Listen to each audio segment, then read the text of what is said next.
मयूरभंज जिला विषय ब्लॉक अग्रणी नेताजी क्लब चलित मास 22 तारिख में शुभारंभ करिथिला सीजन 3 बीसीएल क्रिकेट टूर्नामेंट जहाँकि विषय और विजेतला ब्लॉक लोकायत क्रिकेट प्रतिभा को नहीं आरंभ करिथिबा क्रिकेट टूर्नामेंट फाइनल मैच विषय मिनी स्टेडियम ठारे अनुष्ठित हो जाइछि। एही फाइनल मैच शांतिलता एसोसिएट और गुंडुरिया पेंथर मध्य होइथिला। एथिरे शांतिलता एसोसिएट निर्धारित 10 ओभर रे 142 रन संग्रह करिथिला। आउ तार जवाब रे गुंडुरिया पेंथर खेलिबा को जाई मात्र 65 रन रे ऑल आउट हो जाइथिला। आज चैंपियंस लीग तरफ जो आज आम क्रिकेट मैच होता कि 3 वर्ष धरिकी हो सारी अलरेडी तेणु बहुत बहुत हार्दिक अभिनंदन शुभेच्छा जनइबी आमर एंटायर टीम को जो मान साहाय्य सहयोग आज युवपीढ़ी जो भाया भाव से खेल आरंभ कर निज दक्षता को जो भाया भाव परिपक्व भाव परिप्रकाश करटा आम विषय नुहे यहाँ आम कह मयूरभंज बहुत गर्वर कथा।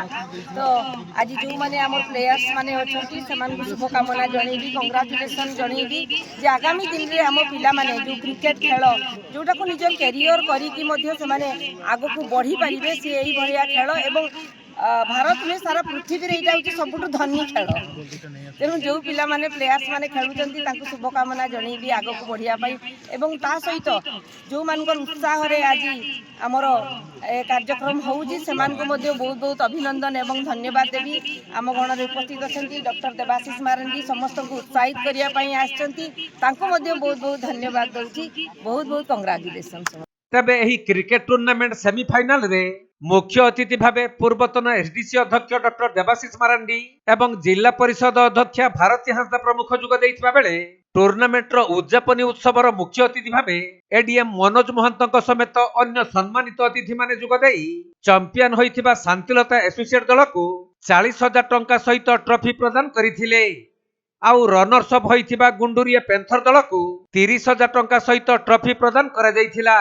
उपस्थित अच्छा बहुत सुंदर वक्तव्य रखिले आम समस्त प्रिय जिला परिषद प्रेसिडेंट श्रीमती भारती हांसदा महोदय आसिक आम समस्त उत्साह वृद्धि करछंती बहुत सुंदर वक्तव्य रखछंती। गोटे धनी खेल हेले भी आज विषय नेताजी क्लब तरफ विषय चैंपियन लीग तृतीय संस्करण आज आयोजित होछि। एते सुंदर आयोजन करछंती एठी परिवेश एठिकार साजसज्जा एठिकार टीम डिसिप्लिन जोटा कि से कहले बहुत सुंदर भाव में क्रिकेट खेल भाया गोटे खेल को आज विषय माटी रे सुंदर भाव आयोजित कर नेताजी क्लब समस्त कर्मकर्ता मान को विशेष भाव में मानस बाबू प्रेसिडेंट सचिन बाबू सेक्रेटरी एथलेटिक्स सेक्रेटरी रितुन अन्य समस्त सुनील ठू आरंभ करके सुमंत बाबू ठू आरंभ करके राजा ठू आरंभ करके नीली बाबू खेला बाबू जो मैंने बाबुले संगे अच्छा बुद्धिमान भाई जड़े एडवाइजर हिसाब से समस्त मो तरफ बहुत बहुत धन्यवाद शुभेच्छा शुभकामना आशा रखुची।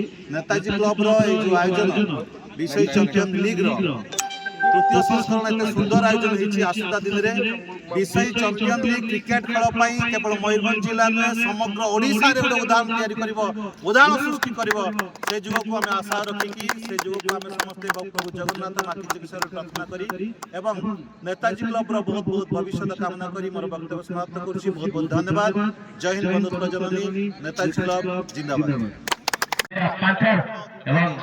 आज एलिमेंटरी मैच वर्तमान चली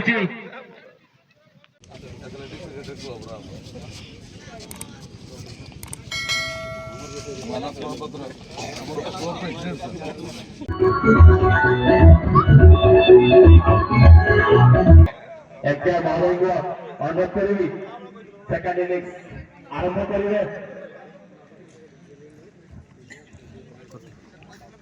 अतिथि आम गहन में गोटे यही खेल को मयूरभंज जिला रायरंगपुर सुनील कुमार महापात्र रिपोर्ट कोणार्क लाइव।